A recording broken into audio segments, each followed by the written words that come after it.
Faut pas oublier que jusqu'au XVe siècle, on a des récits très précis,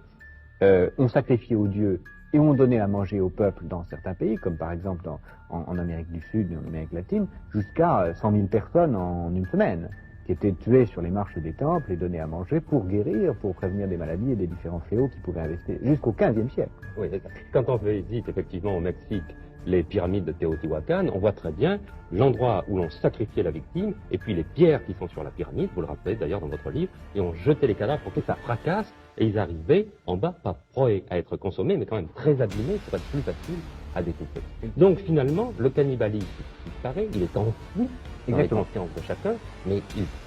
persiste. Moi, je vais donner un exemple à l'appui de votre thèse. C'est le livre fameux qui s'appelait Les Survivants, qui a été l'objet d'un film, et qui racontait cette histoire de l'avion qui s'est écrasé dans la cordillère des Andes, où les survivants